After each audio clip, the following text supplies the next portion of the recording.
Coming up on this week's edition of NCBA's Cattlemen to Cattlemen. We'll discuss cattle traceability and NCBA's work to ensure any national traceability system meets the needs of U.S. beef producers. Plus, see how the Natural Resources Conservation Service has helped a Florida family stay in business for more than a century. And now, NCBA's Cattlemen to Cattlemen. Hello and welcome to Cattlemen to Cattlemen. I'm Lane Nordlund. Traceability continues to be a hot topic as producers in all segments debate the overall biosecurity of the U.S. beef industry and whether we could react effectively to an animal disease outbreak. For more on the current traceability situation, here's NCBA's Ethan Lane.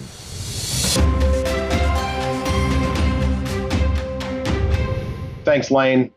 Well, we've been talking about traceability and the new rule from USDA that will start impacting cattle producers' operations on November 5th for seemingly years now. This is an effort that we saw really start to take shape under the Trump administration. And over the last few years, USDA has continued to evolve this concept of transitioning the use of metal ear tags to a tag that USDA is referring to as both visually and electronically readable, to cover those classes of cattle that have been subject to the animal disease traceability rule since 2013. That new rule will go live for cattle producers starting November 5th of this year, in just a few weeks. And it's important that cattle producers around the country understand just what that means for their operations. First and foremost, I think it's important for folks to understand what this rule is not. This rule does not create the ability for USDA to aggregate information on your larger farm and ranch operation. It does not give them the ability to ascertain emissions data or build some kind of a database to use for other purposes. This is basically a new way of transferring the same information animal health officials are already using to monitor that class of cattle intact over 18 months, moving interstate, as well as rodeo cattle, show cattle, and bison, when they're moving throughout the supply chain. So this doesn't apply to feeder cattle. This doesn't apply to cattle under 18 months of age. This is about breeding stock moving interstate. And moving forward, those cattle, which are already traceable, are going to be required, if they're using a metal ear tag right now, to switch to one that's both visually and electronically readable. So that's an 840 tag as far as currently approved technology.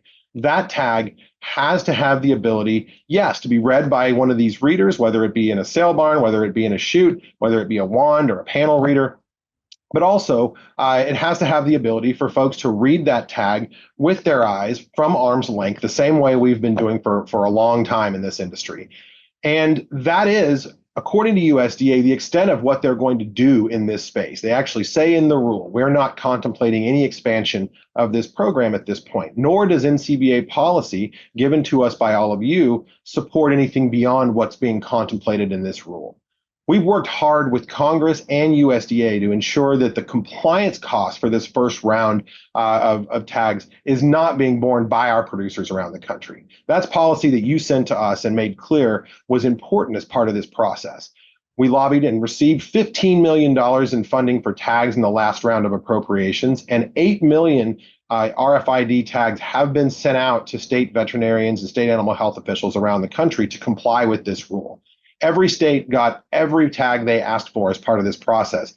So if you're contemplating needing to comply with this rule after November 5th, your first stop ought to be your state vet. Make sure you're talking to them and make sure you're taking advantage of those tags that have been provided for you to comply with this rule. We're already back to Congress asking them for money to make sure that next year's tag allocation is going to be covered as well, because we want to make sure moving forward this doesn't become a burden to our producers around the country.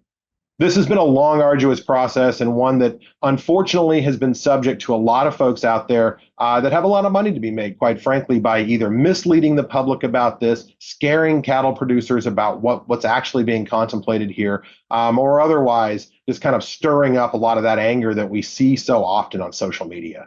It's important that you all find that real factual information as part of this, rather than being misled by some of these people who kind of have some financial motives to deceive here. talk to your state cattlemen's association, talk to NCBA, talk to your state veterinarian, and make sure you get the right information on what this program is and what you need to do to comply.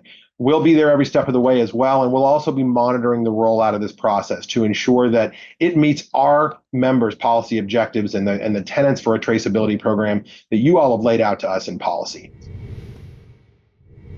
And if you want to keep up with all the issues facing cattle producers like traceability, a good place to go for the latest information is NCBA's website. And while you're there, you should also consider becoming a member. Just call 866-233-3872 or go to the website ncba.org to join.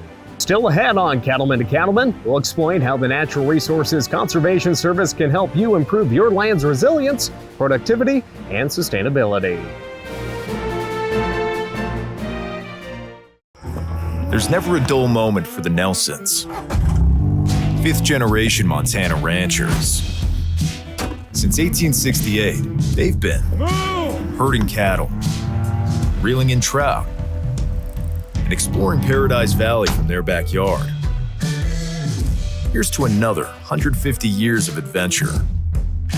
There's a story in every piece of land. Run with us on a John Deere Gator XUV and start telling yours. Our aspect is taking care of everything as far as the cattle goes. These cattle are ours until they leave.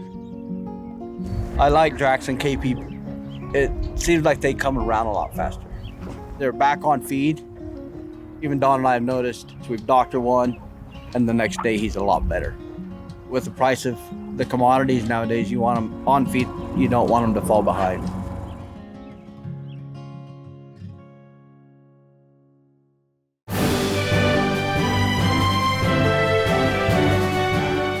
For years, the USDA's Natural Resources Conservation Service, known as NRCS, has helped cattle producers improve their land and resources. Here's a look at how NRCS is working with a family in Florida to improve their production while protecting the environment.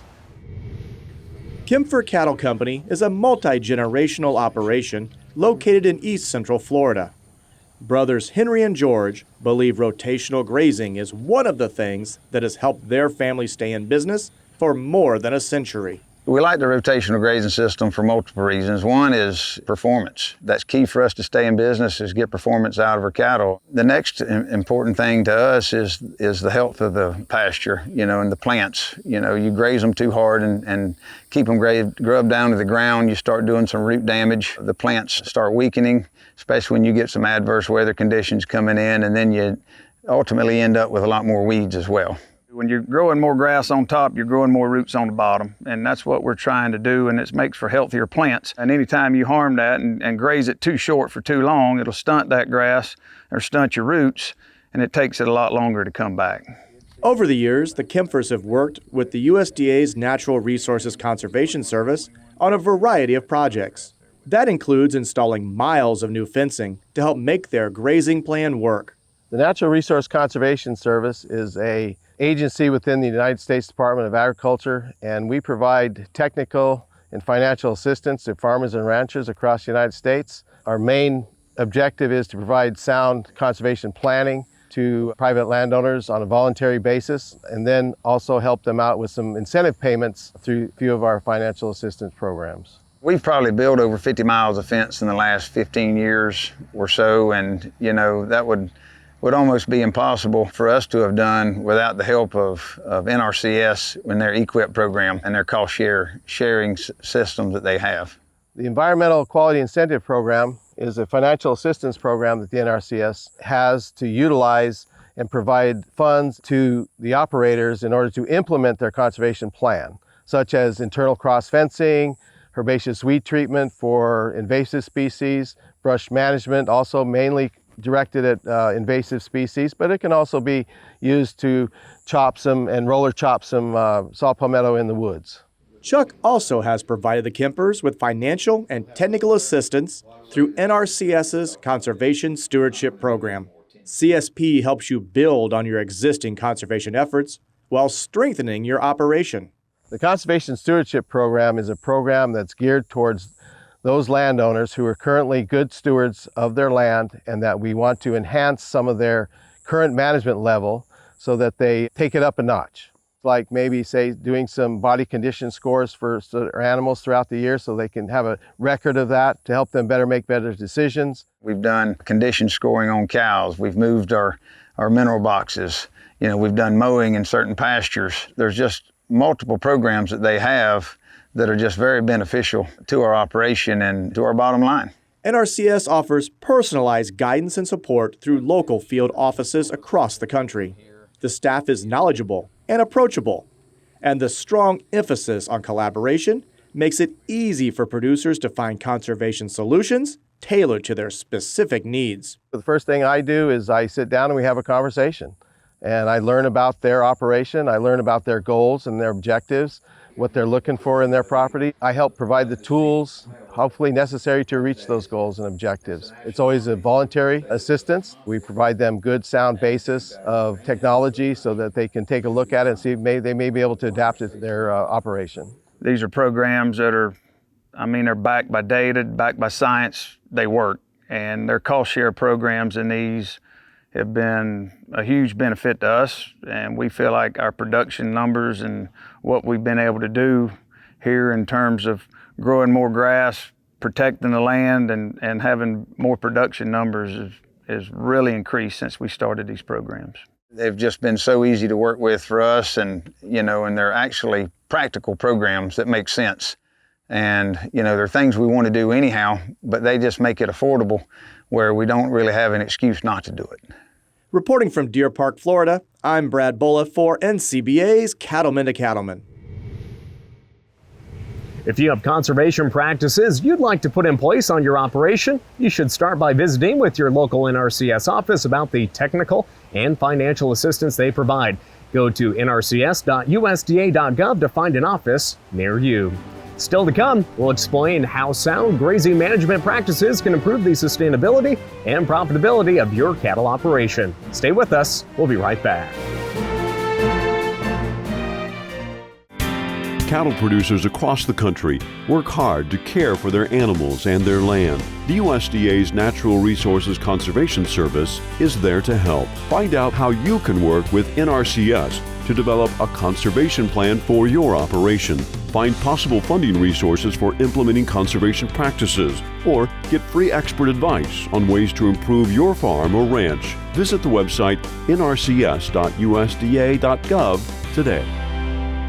Join the National Cattlemen's Beef Association. NCBA is the oldest and largest national cattle industry organization working to defend your interests in Washington, D.C. And there are big benefits to being a member. You'll get news you can use in the National Cattlemen, email updates in the NCBA Beef Bulletin, plus big discounts only for NCBA members. Join by calling 866-233-3872 or online at ncba.org.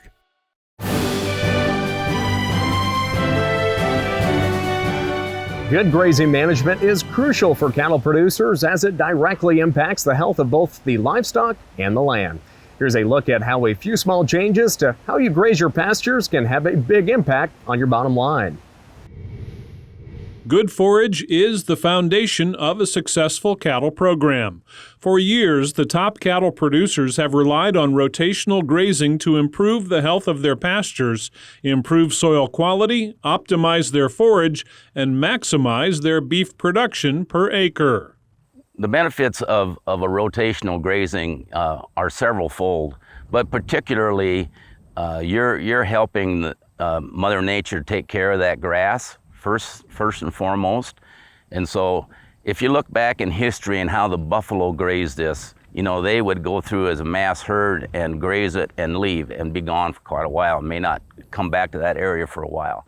So we're using the same concept as that in a way. If we graze the grass all the way down to the ground where it's just eaten down, grubbed clean, that grass is so stressed and the roots, they have to produce that energy that is very slow in regrowth.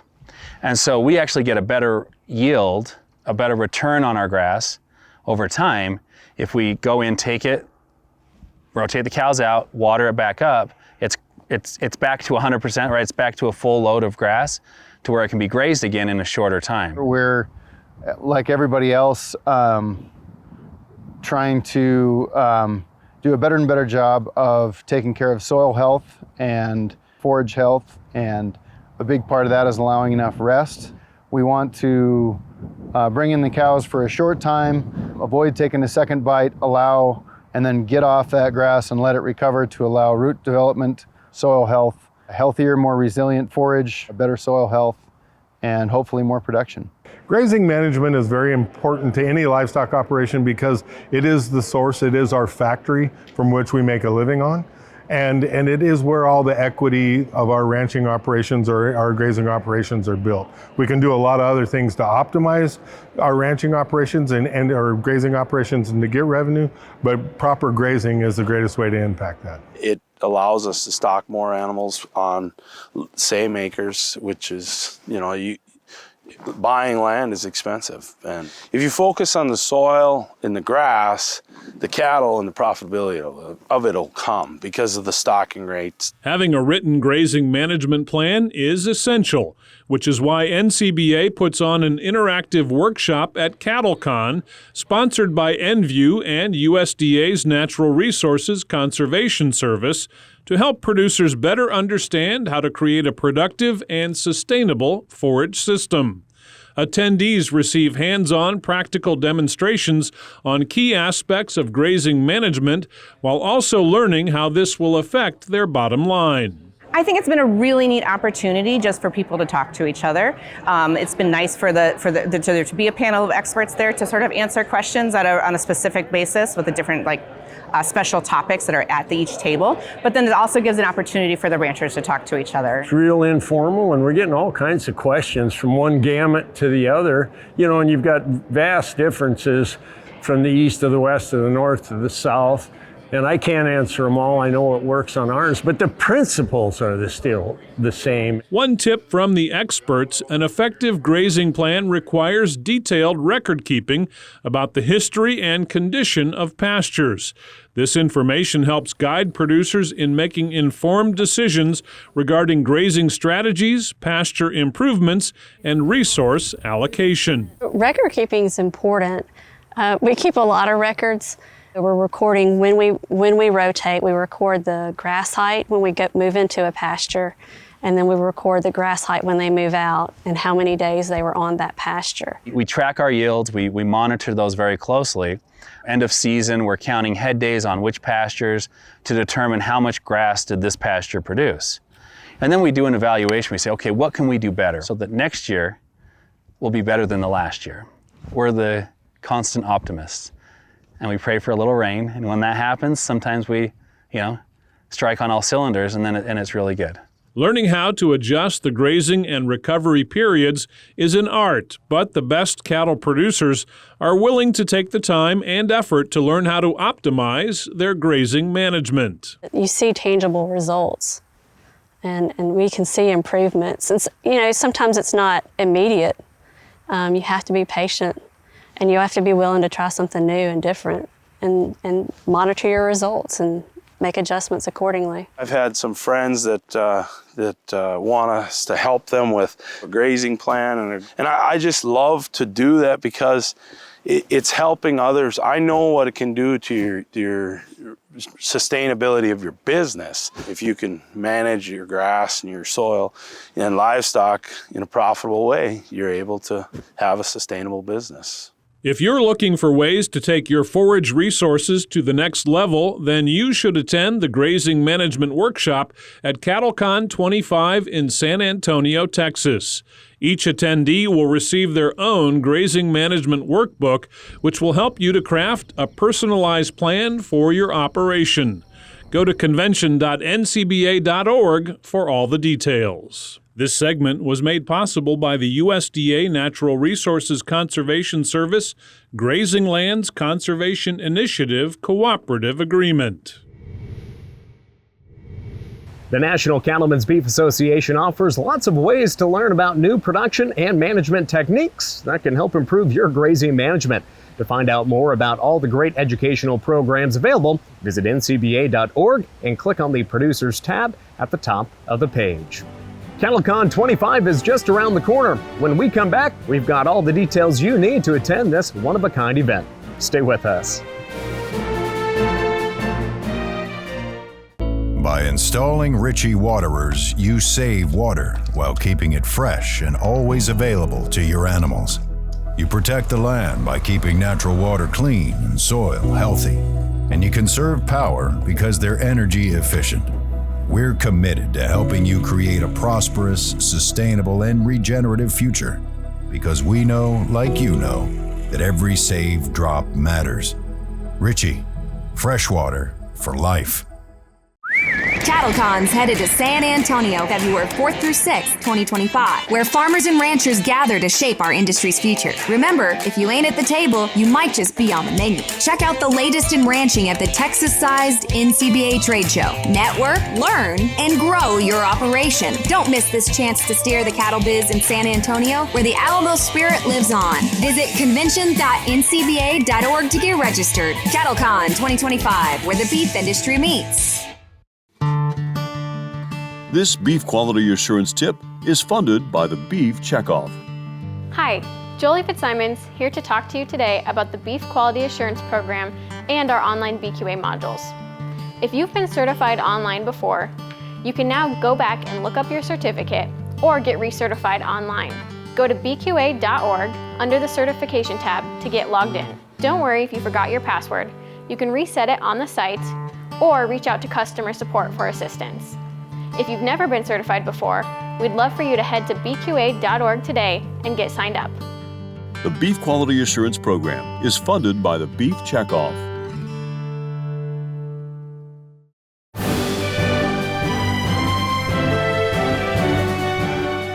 We are just a few months away from CattleCon 25 in San Antonio, Texas.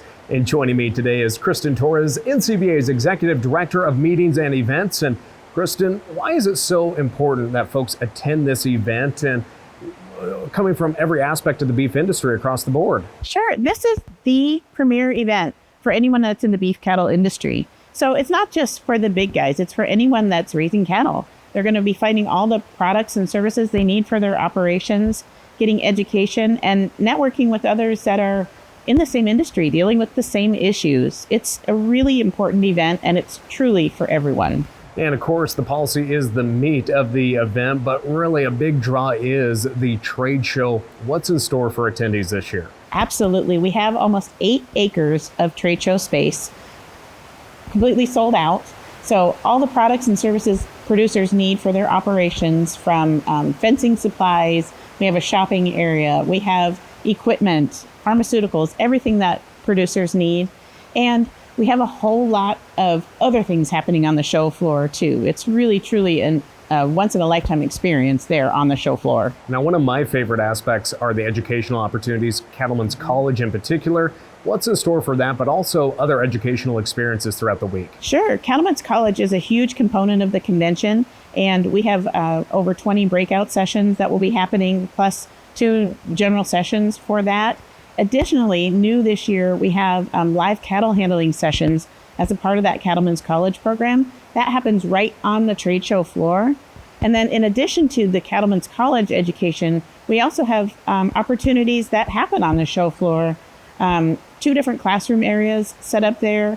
We have live cattle handling through our Stockmanship and Stewardship program.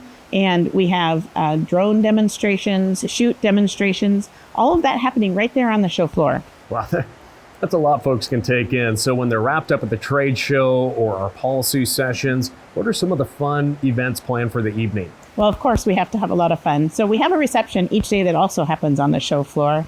And then on the evening nights, we're kicking off with a Lone Star Luau. So folks will be able to don their floral shirts and have a good time. And then we're going to be doing a big Tex Fest. So everything's bigger in Texas, as you know. Having some great food and some country dancing. And then for the closing night, we're so excited that we're partnering with the San Antonio Livestock and Rodeo. And we're taking folks out to the rodeo that night. It's the first night of the rodeo for the 2025 season. And all attendees will get to attend that. It's going to be fantastic. So for our friends watching this, what do they have to do to register? And do they have to be an NCBA member to come? Sure. You do not have to be an NCBA member to come. You do have to be in the cattle industry, but you do not have to be a member. All they need to do to register is visit convention.ncba.org, You can register right there online, make your hotel reservations. We'll get you all taken care of. Well, there's a lot in store for CattleCon 25. Kristen, thanks for joining us here today. And as Kristen said, it's not too late for you to join me and thousands of your fellow cattle producers in San Antonio. CattleCon 25 runs from February 4th through the 6th. You can find all the details on how to register at convention.ncba.org. That wraps up this edition of NCBA's Cattlemen to Cattlemen. Thanks so much for spending time with us. We'll see you again next week right here on RFD TV.